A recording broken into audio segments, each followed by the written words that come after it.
Selamat malam sahabat ngopi bareng. Kembali lagi kita di kesempatan podcast bersama ngopi bareng. Kali ini kita akan membahas hal yang cukup fenomenal. Artinya di kalangan teman-teman penggiat aksi dan demonstrasi, kita akan membahas hal-hal tersebut seiring dengan apa yang terjadi belakangan ini. Kita akan pas bersama beberapa narasumber kita yang jelas tidak diragukan lagi lah kapabilitasnya di dunia pergerakan. Bersama saya malam ini telah hadir teman-teman aktivis maupun mantan aktivis, senior-senior saya juga, ada juga adik saya. Di samping saya ada Mas Hadi, silakan sama Mas. Selamat malam. Ada Mas Yuda juga. Assalamualaikum. Ada Mas Anang juga. Siap. Selamat malam. Ya. Selamat malam rekan-rekan, bapak-bapak. Bagaimana kabar? Alhamdulillah cukup baik. Sehat. Agak santai aja kita Mas ya. Oke. Bicara malam ini, jadi nggak terlalu berat. Mungkin kita melihat beberapa waktu belakangan kan ya ada aksi yang cukup besar di negara kita gitu ya, aksi mahasiswa beserta elemen-elemen masyarakat. Nah, yang menjadi pembahasan kita terutama di aksi mahasiswa ya. Pertanyaan besarnya begini. Masih relevan tidak aksi mahasiswa per hari ini dengan segala tuntutan mereka? Mungkin gitu dulu. Dari Mas Yuda boleh. Ya, terima kasih Mas Denny atas waktunya. Ini kalau dimulai saya dulu, sebenarnya Mas Hadi juga kompeten. Saya juga kompeten. Mungkin karena kaitannya umur ya, jadi diduluin saya. Nah, okay. Kalau perspektif saya misalnya, saya selaku dari sisi akademisi maupun dunia profesional, kondisi demo itu kemudian dilakukan sekarang dengan yang lalu adalah yang membedakan adalah salurannya. Kalau dulu misalnya mahasiswa itu opsionalnya hanya turun jalan aja, karena medianya terbatas, koran, cetak, liputannya susah. Media sosial belum ada. Media sosial belum ada, terus orang punya aktivitas masing-masing pun juga belum punya.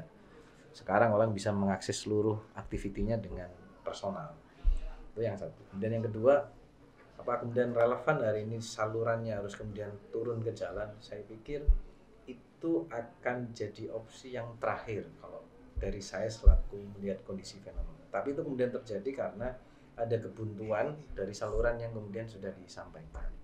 Ditambah lagi kondisi ekonomi yang cukup kurang baik di level bawah, sehingga akhirnya itu menjadi pemicu yang cukup besar untuk menjalankan itu. Tapi poinnya adalah yang ketiga, bahwa peran mahasiswa itu salurannya sebenarnya opsinya sangat banyak sekali. Satu, misalnya saya selaku dosen maupun praktisi di profesional, saya selalu menyarankan mahasiswa ketika mau demo bisa melalui banyak cara. Salah satunya nulis di jurnal, research bersama, tampilkan protesnya melalui karya ilmiah. Kedua, bisa melalui media sosial, sampaikan knowledge, sampaikan message, sampaikan experience yang bisa memberikan masukan kepada publik apa yang kemudian harus dilakukan. Ketiga, membangun community baik ekonomi maupun politik. Mahasiswa bisa membangun komunitas bisnisnya, memberikan manfaat kepada masyarakat maupun lainnya. Baru opsi yang keempat, baru itu kalau kemudian tiga saluran nggak bisa ketemu, baru harus turun ke jalan. Itu Mas Bid. Siap. Kalau dari saya ke Mas Hadi dulu deh. Kira-kira alasan apa Mas yang membuat sebetulnya masih relevan gitu teman-teman mahasiswa turun ke jalan? Ya, baik, selamat malam Mas Benny dan teman-teman semua yang ada di sini. Artinya begini, kalau kita bicara soal gerakan mahasiswa masih relevan atau tidak, ya pasti masih relevan Mas Benny. Karena apa? Gerakan mahasiswa ini adalah gerakan yang dimulai atau diinisiasi atas dasar kesadaran dan kepedulian moral untuk masyarakat, dan itu memang perlu gerakan melalui media-media yang dulunya memang apa yang disampaikan oleh Mas Yuda tadi itu terbatas. Karena apa? Satu, memang media-media yang karena kita dulu itu seringkali berkomunikasi lewat diskusi, kelompok-kelompok belajar, itu hanya orang-orang yang memang punya concern di bidang kemasyarakatan, kepekaan sosial, kultur bahkan mungkin. Artinya apa? Ketika itu disentil, mahasiswa ini bergerak dengan sendirinya. Dengan sendirinya. Akhirnya terbentuklah suatu kelompok yang memang diinisiasi dari kelompok mahasiswa. Tujuannya apa? Memang membangkitkan rasa kepedulian. Mengawal ini tadi ya. Betul. Dan masyarakat juga digugah kesadarannya. Tapi gerakan mahasiswa seringkali memang banyak yang disusupin. Artinya kalau kita berkaca pada akhir Agustus kemarin yang pecah terjadi peristiwa dan gejolak itu, sebenarnya kalau kita melihat mahasiswa ini pasti gerakan mahasiswa itu jelas aspirasinya apa. Gerakan akademisi bercampur dengan gerakan mungkin berafiliasi dengan kelompok-kelompok pekerja, dan itulah yang jadi concern utama bagaimana caranya masyarakat ini juga peduli terhadap kondisi bangsa dan negara dan situasi-situasi yang tidak ideal dirasa waktu hari ini. Dan salah satunya juga faktor ekonomi, kebijakan pemerintah mungkin, dan itulah mahasiswa bergerak. Makanya kenapa seringkali kita dengar istilah mahasiswa itu sebagai agen of change, agen perubahan, dan itu masih sangat relevan karena butuh kita masih gerakan-gerakan mahasiswa yang peduli akan kondisi bangsa dan negara ini. Satu, dan sekarang memang yang kedua adalah medianya juga banyak melalui Instagram, ada X, mungkin dulu kita seringkali ada Facebook, Twitter juga. Nah, dari Twitter, Facebook ini kan ada juga kelompok-kelompok yang memang mengadakan diskusi secara online. Itulah akhirnya gerakan-gerakan itu dimulai dari berbagai sektor, mau media online, mau di gerakan jalanan atau mungkin di kelompok-kelompok yang ada di kampus-kampus. Begitu Mas. Menarik. Dari dua sudut pandang narasumber kita malam ini cukup komprehensif sebetulnya. Tapi perlu kita ingat juga kita kedatangan yang paling senior dari kita semua ini, Mas Anang ini, mantan Pres BEM UNER juga. Silakan Mas Anang terkait pandangannya mengenai gerakan kemarin. Gimana Mas? Oke, siap. Terima kasih Mas Ben, Jin, Mas Yuda, Mas Hadi. Sedikit berkomentar lah. Banyak juga gak apa-apa. Sebenarnya gerakan mahasiswa hari ini masih sangat relevan atau tidak? Saya katakan masih sangat relevan karena pada dasarnya kita sebagai mahasiswa itu kan dari awal masuk ke kampus didoktrin bahwa kita ini sebagai agent of change, kita sebagai iron stock, kita sebagai penyambung lidah rakyat. Artinya apa yang sudah menjadi melekat dalam diri mahasiswa itu sebenarnya bukan menjadi penghalang kepada masyarakat yang ada di sekitarnya. Oleh karena itu ketika mahasiswa kemudian merasakan dampak ekonomi, dampak sosial politik dan lain sebagainya, dan itu terlihat bahwa ini ada suatu hal yang tidak beres di tengah masyarakat, ada satu fenomena yang mungkin perlu dikritisi, isu-isu yang sedang berkembang. Artinya kemudian ketika mereka memang tergugah, apalagi orang-orang mahasiswa yang jiwanya aktivis, maka mereka tentu akan merasa tidak nyaman dengan kondisi yang terjadi hari ini. Apalagi hari ini mahasiswa itu kan tipenya banyak Mas. Kita nggak bisa memukul rata semua mahasiswa itu aktivis, tidak. Dia ada mahasiswa yang mungkin, ya dia jagonya desain, dia jagonya mungkin bisnis, dia jagonya mungkin menulis dan sebagainya. Nah ini sebenarnya satu peluang yang bisa dimanfaatkan untuk mengelaborasi gerakan mahasiswa yang hari ini ada agar nantinya tetap relevan. Karena apa kalau hari ini kemudian hanya gerakan itu dimulai oleh teman-teman aktivis saja, tapi kemudian teman-teman mahasiswa yang lain tidak tergugah, ya sama saja tidak akan sampai kepada masyarakat. Samanya juga hari ini kemudian ketika kita keluar-keluar mahasiswa harus bergerak, tapi kemudian ada satu dua orang yang dirasa apatis. Nah itu cara kita agar gerakan mahasiswa relevan adalah menyebut mereka apa yang bisa dikolaborasikan dengan mereka, ataukah seperti membuat desain, membuat caption, membuat apapun yang itu bisa kita manfaatkan untuk menjadikan gerakan mahasiswa itu relevan di hari ini. Karena saya percaya bahwa mahasiswa itu pasti mereka mereka merasa tergugah ketika ada suatu hal yang tidak beres atau mungkin fenomena yang mungkin perlu dikritisi di tengah masyarakat kita. Gitu mungkin Mas. Iya, saya tangkap dari penjelasannya Mas Anang ini cukup adanya ketidakadilan ya. Tadi disebut sama Mas Yuda ada problem ekonomi juga yang jadi pemicu.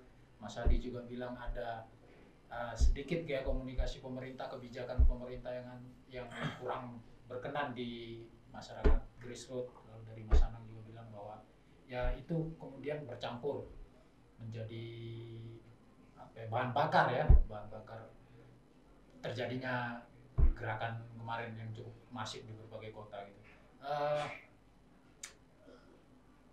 Beranjak ke topik berikutnya,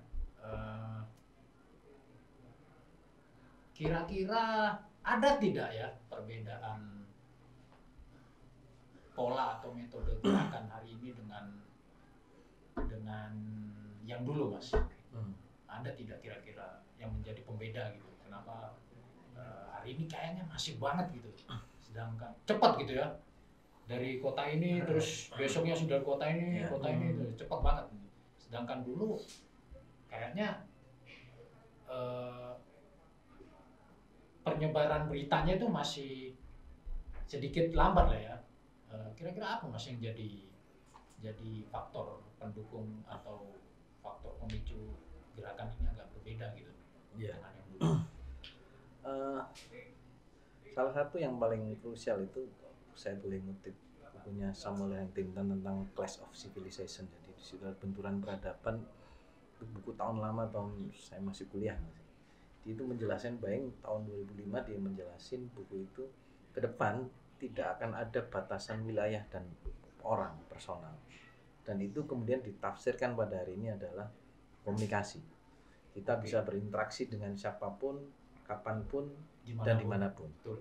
Sehingga kecepatan untuk interaksi melakukan sesuatu hal menjadi lebih cepat, baik secara media sosial, handphone, maupun yang lain. Perbedaan yang paling utama adalah akses informasi. Dulu ketika mahasiswa menginginkan informasi sesuatu hal cukup terbatas, sehingga perlu inisiatif bagi mahasiswa tertentu yang punya kemampuan, guyonan saya selain detektif Conan-nya itu nggak semua orang punya kemampuan. Tapi dengan sekarang seluruh akses media cukup mudah. Kalau guyonannya netizen Indonesia kan paling canggih kalau paling canggih kalau cari sesuatu hal gitu. Betul, paling ditakuti oleh netizen di dunia negara yang lain. Jadi yang paling krusial itu tadi yang membedakan gerakannya adalah pola komunikasinya menjadi lebih masif dan lebih cepat, sehingga way out yang harus kemudian dilakukan oleh pemerintah, baik itu daerah di level kota, kabupaten, provinsi maupun pusat, itu yang paling krusial adalah how to communication with the people, with the public. Problem kemarin itu adalah mengkomunikasikan program yang kurang pas, ditambahkan dengan kondisi yang nggak pas juga, ditambah dengan akses informasi yang masif juga. Potongan clippers itu kan jadi omongan yang beda. Hari ini saya ngomong Mas Anang ganteng, dipotong besok loh Mas Yuda ngomong bilangnya kok beda. Mas Anang gantengnya luar biasa, apalagi Mas Hadi bisa bermata dua nih ya, macam-macam gitu. Saya lebih muda padahal lebih tua, tapi potongan clippersnya jadi beda. Salah satu yang membeda adalah itu Mas Ben, akses informasi yang memudahkan, memasifkan banyak hal, sehingga literasi informasi bagi mahasiswa publik juga harus ditingkatkan. Itu sih Mas. Mungkin berkaca kepada keadaan Mas Adi, akses informasi cepat hari ini, lantas kemudian kira-kira apa yang menjadi, apakah ada pisau bermata dua dengan kondisi seperti itu dalam konteks pergerakan mahasiswa? Ya, begini Mas Beni, kalau kita melihat hari ini bahwa akses informasi yang begitu masif, cepat, dan memang kadangkala itu tidak difilter sama orang-orang ini ya, jadinya yang ditangkap adalah yang, mohon maaf hari ini saya bilang itu yang masih mentah. Nah ketika itu yang terjadi, bahasa-bahasa provokasi kita kemarin kita sadari lah di Instagram itu ya begitu masif ya, bahwa adalah diksi-diksi yang memang dikatakan oleh beberapa orang, bahkan mungkin akun-akun fake yang memang untuk memprovokasi masyarakat, itu jadinya membuat suasana itu makin keruh. Dan itu sebenarnya sebagai media adalah ketika mahasiswa ini bisa memaksimalkan media-media yang ada hari ini, itu bisa jadi sarana penunjang sangat bagus. Tapi ketika itu sudah dimanfaatkan sebagai orang-orang, sebagian orang-orang, saya nggak ngomong semua orang, sebagian orang-orang oknum ya, sebagian orang-orang memang memanfaatkan kondisi dalam tanda kutip, ya ini momen untuk mereka memanfaatkan situasi yang ya keuntungan buat mereka gitu. Jadi akhirnya apa yang terjadi? Mohon maaf, pembakaran kantor-kantor polisi, gedung-gedung DPRD, yang kita tahu kemarin di Kediri juga seperti itu. Kita ngomong di Jawa Timur ya, bahwa itulah yang akan jadi ironi gitu. Jadi gerakan mahasiswa hari ini sangat banyak disusukin oleh berbagai pihak, dan kita harus tahu bahwa kemarin aksi itu ada beberapa klaster. Kalau saya bilang, kalau bahasa saya ini klaster. Ada klaster mahasiswa yang pertama, yang kedua adalah klaster serikat pekerja buruh hari ini, dan yang klaster ketiga ini kita nggak tahu nih identifikasinya seperti apa ini. Tiba-tiba aksi malam-malam bakar-bakar begitu, toh itu ya kita tidak mau kan. Kita semua sadar bahwa stabilitas politik itu begitu penting hari ini untuk menunjang apa ya, program pemerintah hari ini juga cukup baik, mulai dijalankan, sebagian juga mulai diaplikasikan, bahwa memang komunikasi politiknya yang akan jadi sedikit bermata ganda ya saya bilang ya. Itu kalau ditangkap secara masif dan hanya yang jelek-jelek saja ya kita tidak bisa ngomong kayak gitu. Tapi kalau kita melihat manfaatnya itu sangat banyak sebenarnya Mas Wini. Nah, hari ini mahasiswa itu yang harusnya memang gerakan mahasiswa ya memberikan pencerahan bagi masyarakat luas secara kultur, secara komunikasi, bahwa ada beban yang harus dibawa oleh mereka ini yang dari kalangan yang terdidik. Ya tadi yang disebutkan oleh Mas Yuda adalah berunturan peradaban. Itu betul, karena memang klaster-klaster ini yang harusnya memang dipisah. Kita tahu lah aksi mahasiswa itu masa sampai malam sih Mas Yuda ya kan kita dulu pernah turun ke jalan ya. Sampai malam tapi Mas mungkin Yasin malamnya udah geser. Karena memang secara aturan aksi demonstrasi itu harus selesai jam 6. Harus selesai jam 6 dan mahasiswa sangat taat sama aturan. Itu ketentuan undang-undang ya? Iya. Dan itu izin kepolisian juga. Betul. Itulah yang mungkin akhirnya ditabrak oleh mereka, kondisi chaos segala macam, yang lain masuk ya sudah. Dan itu tidak teridentifikasi sampai hari ini ya. Semoga biang-biangnya ini biar segera digentaskan juga oleh pihak-pihak berwenang hari ini. Begitu Mas Wino. Ya. Harapan kita memang bagian dari kita berdemokrasi ini jangan sampai offset lah kan gitu kan. Ya. Jangan sampai offset lah. Itu harapan kita bersama. Tapi ada satu hal lagi yang kayaknya perlu kita tanyakan sama yang paling senior. Jadi kemarin itu sebetulnya kalau dari teman-teman mahasiswa Mas Anang sebagai yang paling senior, jenengan melihat apakah sudah sesuai dengan ketentuan gerakan teman-teman yang khususnya yang di Jawa Timur ya, di Surabaya ya, itu gimana Mas? Jadi kalau boleh diceritakan. Saya melihat sebenarnya kan gerakan yang terjadi pada bulan Agustus itu kan dimulai adanya potongan kliper-kliper yang menyenggol beberapa dewan lah, terutama terkait dengan kebijakan tunjangan perumahan dan lain sebagainya. Dan itu kemudian ada pihak-pihak yang entah mengadu domba atau seperti apa, kemudian membuat kliper yang seolah-olah itu membuat jengkel masyarakat yang ada di bawah.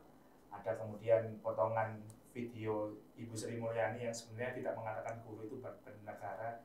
Kemudian ada potongan kliper yang berusaha mengedit bahwa Sri Mulyani mengatakan guru adalah beban negara. Dan itu landing lah kepada masyarakat yang ada di bawah. Sehingga kemudian ini yang menjadi titik poin adalah bagaimana proses ada orang yang memang berusaha di Republik ini tuh seolah-olah ingin memecah belah kita sebagai bangsa.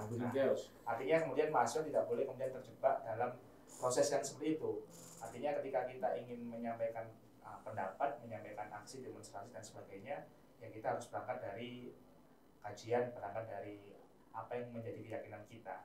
Nah waktu itu kan di Jakarta memang ramai, sudah demo perihal DPR dan lain sebagainya. Kemudian hingga diperparah adanya kematian dari salah satu ojol yang dilindas oleh aparat lah waktu itu. Itu kejadiannya kalau saya rasa begitu cepat. Karena apa? Karena itu kejadian malam hari. Saya bangun itu ternyata sudah viral banget di mana-mana dan semua rekan-rekan adik-adik saya yang masih mahasiswa, aktivis BEM, aktivis Ormet dan sebagainya itu sudah menyebar bahwasanya ya ada yang mengatakan polisi itu acak, polisi itu pembunuh dan lain sebagainya. Sehingga itu menjadi puncak kemarahan bahwasanya teman-teman mahasiswa ini ingin bergerak di setiap daerah yang ada di Indonesia. Dan artinya saya selalu meyakini bahwa patron gerakan teman-teman mahasiswa itu yang ada di Jakarta, karena pada dasarnya gerakan yang dilakukan di Jawa Tengah, Jawa Timur atau mungkin di provinsi-provinsi lain itu adalah efek jas yang mungkin mereka ingin juga menyuarakan apa yang menjadi keresahan mereka. Nah pada waktu itu teman-teman yang ada di Surabaya saya lihat memang mereka juga ikut melakukan aksi. Bahkan beberapa ada yang aksi yang di Polrestabes, kemudian ada yang di Polda, Polda, ada yang ya. di Pangradi juga. Dan saya rasa memang saya cek betul teman-teman mahasiswa yang hari itu ikut bergerak, entah itu dari aliansi BEM Surabaya, aliansi BEM Nusantara, aliansi BEM apapun itu, mereka memang ya mengajukan permohonan kepada kepolisian bahwa ingin melakukan aksi demonstrasi. Dan saya lihat betul pada waktu saya mengikuti TikTok, Mas. Jadi mengikuti TikTok Ya. malam maghrib itu ya teman-teman mahasiswa sudah mulai bergeser. Tapi ternyata kemudian malam itu tanggal 31 Agustus itu benar-benar satu fenomena yang tidak saya duga. Ternyata di depan Gerahadi itu padahal habis ditemui oleh Ibu Gubernur, nah, tidak lama Ya. setelah itu Malamnya ada ya. aksi pembakaran gedung Gerahadi. Nah, saya rasa itu memang betul yang seperti yang disampaikan oleh Mas Hadi tadi, bahwa memang ada orang-orang penyusup yang berusaha untuk ya memanfaatkan keadaan. Betul. Jadi artinya ini yang kemudian harus Diidentifikasi lah. diidentifikasi lebih lanjut dan harus diwaspadai oleh teman mahasiswa. Jangan sampai kemudian gerakan kita ini kemudian dicap bahwa oh ternyata mahasiswa ini adalah orang yang brutal, orang yang anarkis dan sebagainya. Itu yang saya rasa harus dipelajari sehingga gerakan mahasiswa harus tetap real, tetap kemudian bersih dari tunangan.